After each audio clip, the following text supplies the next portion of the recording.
Bonjour, assalamu alaikum, and a very good morning to all of you. Welcome to a new episode of Borit Kitcast. I am your host, Irva, and today we have a very special guest joining us all the way from the Middle East. Please welcome Grace, the CEO, founder of Align Management Solutions. Hi, Grace. Hi, Arwa. Thank you so much for having me. Thank you very much for making the time to join us here.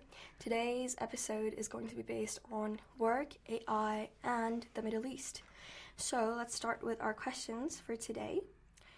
First question is, do you think we should be that worried about AI stealing our jobs? Because that's one of the major questions that arises now. Yeah, I understand. It's the trend now to worry about whether it's going to steal our jobs or not in a world of constant connectivity. So the estimation is by 2024 we have around 18 billion of devices connected. So this means that we have a vast adoption of data, technological disruption affecting all sectors and all industries.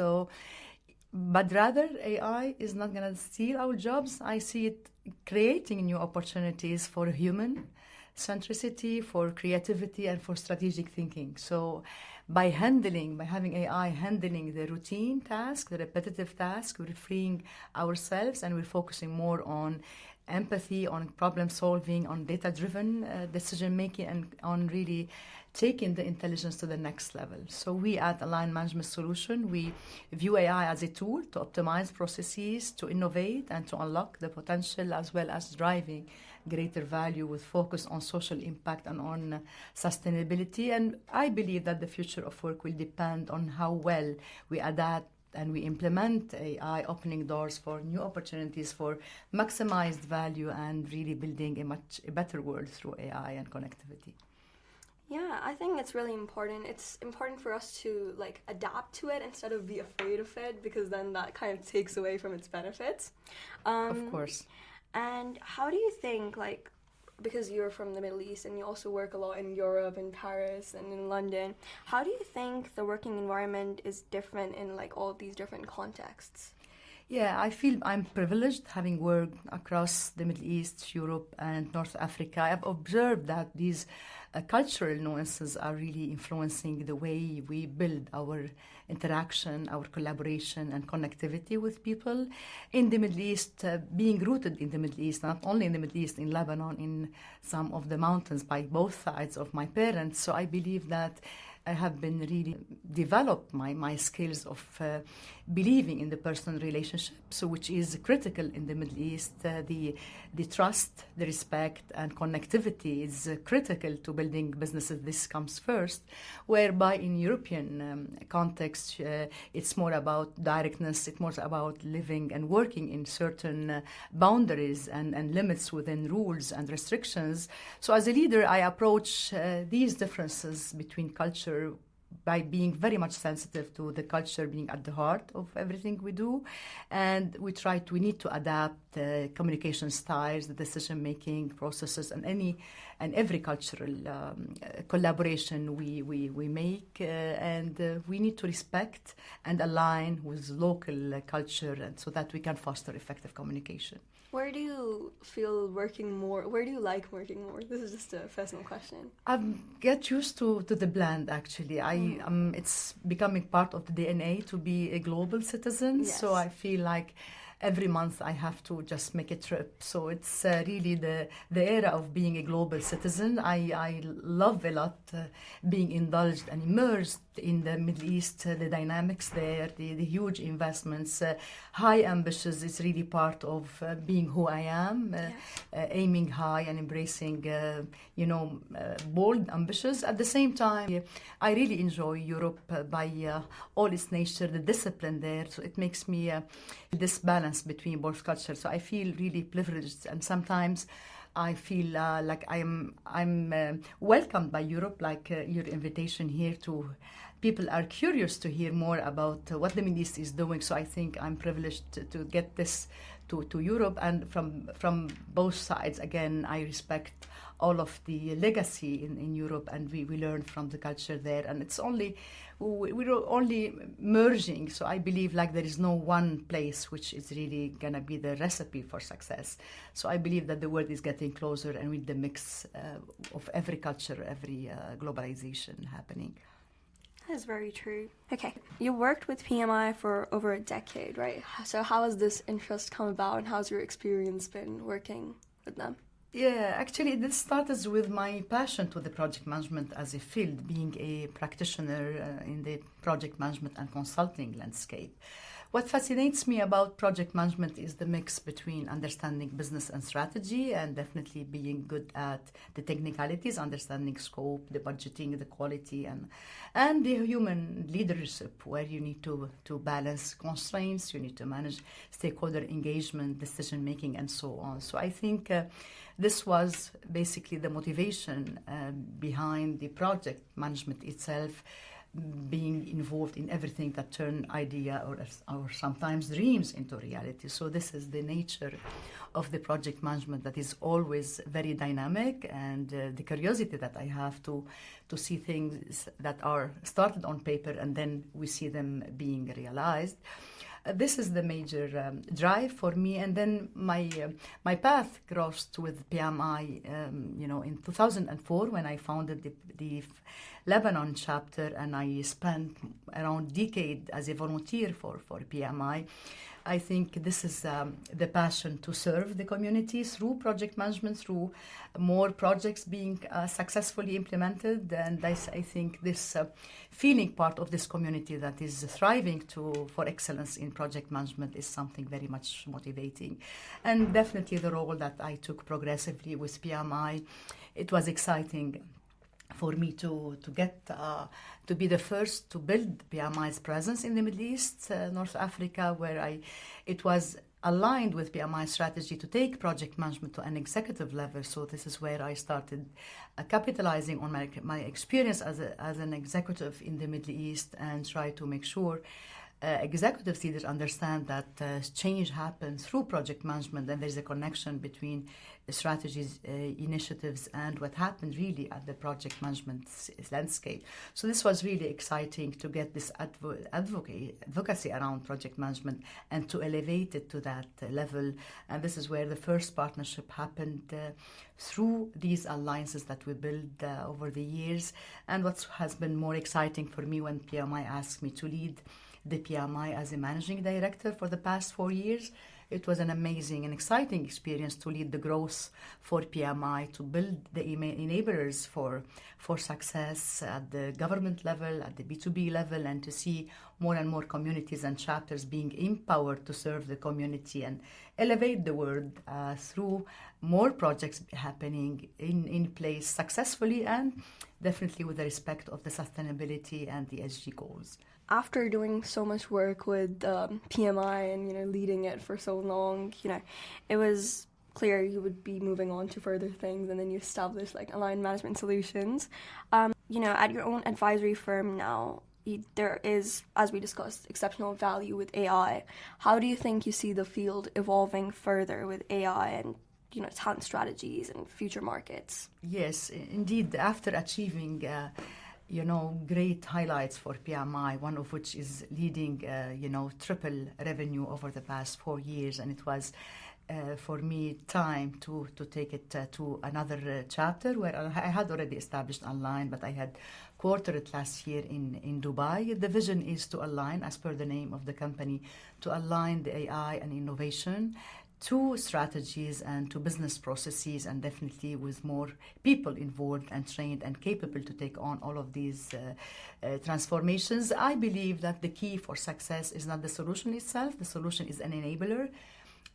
However, we need to make sure to select what really works well, what to do with the technology. So I believe the major focus for us is this: we understand technology, we understand business, given the the experience in all of the pain points, and we know the investments happening at the mega projects. So I think the alignment between the proper framework, the business models, and how to integrate intelligently technologies and tools so that we can make sure people are capable to drive proper data-driven decision makers and efficiency, especially in the Middle East region, and I believe globally, the focus is on increasing productivity through technology. We aim through AI to increase 50% of the productivity, and there are huge investments happening, especially in Saudi Arabia and UAE.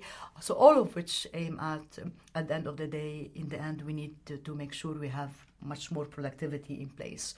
So people have no choice but be smarter and get much more intelligence through the mix where we have the physical, biological, and the digital world converging and merging together, hopefully for a better world and for much more sustainable impact. Really, really important that we keep sustainability at like the forefront of our heads whenever we're working in things with AI and stuff, because it's getting more prevalent as well. And obviously with a lot of stuff going on in the world, we need to make sure that our visions are aligning with the long-term, sustainability and success of the world in general.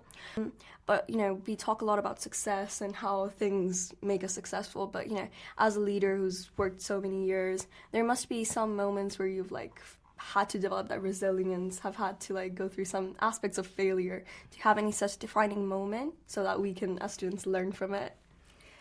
Yes, I believe that this moment happens not only at younger age. We always feel like there are challenges, and we're on a constant learning path. However, what really marked my profession and my career is that when I started early on being involved in World Bank and internationally funded project in my 20s, and this is where I faced all sorts of challenges, like any young woman leader, especially in the Middle East, where I had to be in a high-stakes program, and the challenges were not only on the technical side. However, there has been the environment, a very complex stakeholders environment, including some office politics and the balance between doing right and doing things according to the climate, to the environment, and to the authority, where it's not really the simple or easy thing to do the right things and what really suits the environment. So those are some of the challenges which goes beyond the technology and digital and any other methods. You can learn quickly any other method, but however, navigating the complexity, this is really something that you mark your growth. So I believe all of these challenges just help me be the leader I am today and continue to build the resilience so that I can continue to face all of those difficulties. There is no time where you just expect things get easy. So this is where we always need to build this future leader who are capable to navigate all of these complexities and just stay resilient and stay committed to success without compromising the values. Yeah. Life is always a learning curve. We can never stop learning. No matter how much Correct. you learn, it's never enough. And humans are very complex. Like, the psychology of every single situation is quite complex. The way we have to navigate things is it's not something that you can just read off a book and learn. It's something you have to learn as you interact with more and more people. Yeah, and sometimes you're facing yourself. So sometimes you need to face and challenge your own beliefs and your biases, and Yes. This is really the true growth at the emotional and cognitive style, where you really need to adapt your human behavior and goes beyond your natural beliefs and behavior, so that you can really serve the community and make sure things happen according to the environment where you live with. It's very important to constantly reflect and then change our ways of thinking, because we as humans have a natural bias. It's not something that's it's not something bad, but it's just we all have bias towards thinking. We think in a certain way. Every human has a certain way of thinking, and I think it's really important to reflect on our actions and reflect on our learnings and then develop further. Especially that the world is really moving towards a much more agile and adaptive style of working. Yeah. This means that there is no way that you have one size fits all or one methodology or one mindset. So being in this rapidly evolving world, we need to be as dynamic as it could be so that the organization can really build on assets, on their capability, on the human capital to evolve. Otherwise, if we have just stagnant people or rigid agent, if I call it this way, it won't really help organizations to evolve. As you have a lot of experience in project management, and that's something that you've really worked on a lot in your life, what do you recommend for project management to do? What are your main tips for them? So my message to future project managers is to embrace adaptability and resilience in a VUCA world where projects are become more and more uncertain and unpredictable. So they must really go far and beyond any traditional, skills where AI can take on any repetitive and basic skills. So future leaders and future project managers need to be agile and adaptive and rely on data-driven decision making and much more adaptability. They need to be culturally aware and capable to solve lots of increasingly complex problems within the market and the dynamics. Make sure as well to foster sustainability impact through the project and the huge investment that organizations are seeking to achieve. So it's also essential for them to leverage the digital and the skills. So we speak about the digital project managers. Yes. Given the data and the connectivity and all of the technologies being embraced by every projects in any industry. So definitely they need to be capable to analyze data, to rely on data, on technology, and to understand the security and the privacy and all of the rules behind the governance of the project. Not only that, we need to make sure whenever we implement a project, we align and we integrate, we set the metrics for the environment, the ESG goals as well. So not only digital, that we live in a digital world, we live in a world where projects needs to respect much more the environment and the planet, and especially we need to survive in this VUCA world. So all what we do, we need to make sure we innovate and embrace the governance around project management, around the ESG goals. And again, not to forget everything behind the leadership skills. Much of what we do as a project manager can now be being freeing up, being taken by the machine. So project managers need to stay the leaders, the strategic thinkers, and stay the leaders who can motivate, inspire, and they need to make sure they get distance from the project and have a control and avoid any emotional bias about the project so they can control and lead the project properly and effectively. As we were just talking about, like, leadership and having important skills is really, really important. Like, there's certain skills that you must have as a leader of the future. What do you think is the best learning or career path that you would recommend for us as we're preparing to enter the workforce? And what skills do you think are essential for us to have?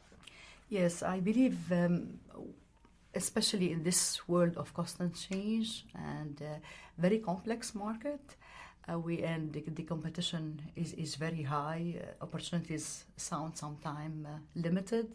So I believe that the young generation needs to be careful to build a future-ready, skills and skill sets. I don't believe that there is one discipline that can make someone competitive in this market. So I believe we need to build interdisciplinary skills. So the mix of skills between the technical foundation, what you know about finance, about marketing, about business, about economics. So this is definitely a strong foundation is needed. However, we need to build on top of it technology, even if you're not in the technology field. But I don't see technology is not disrupting any sector. So definitely understanding the digital age, the impact is very much important, how to interface with any application.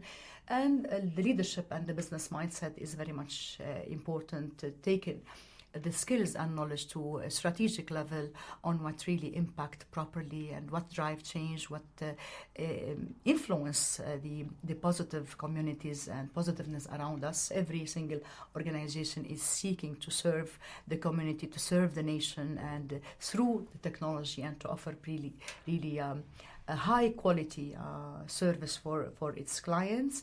And not to mention again as I said, we need to have this continuous learning, so there is no one time where we end our learning. So even after your first BS degree, your master degree, at any point of time, we live in a world of learning, relearning, and as per Dr. Hess, there is a concept of hyper learning.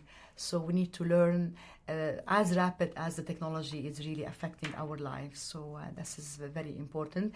And not to forget, we need to make sure we always unlock the emotional intelligence, our ability to lead and to behave in a way where we drive performance and we drive positive environment and change around us. So I think with that we're kind of coming towards the end of it. So I would like to ask you one thing, and that is, do you have any things you would like to say to your younger self?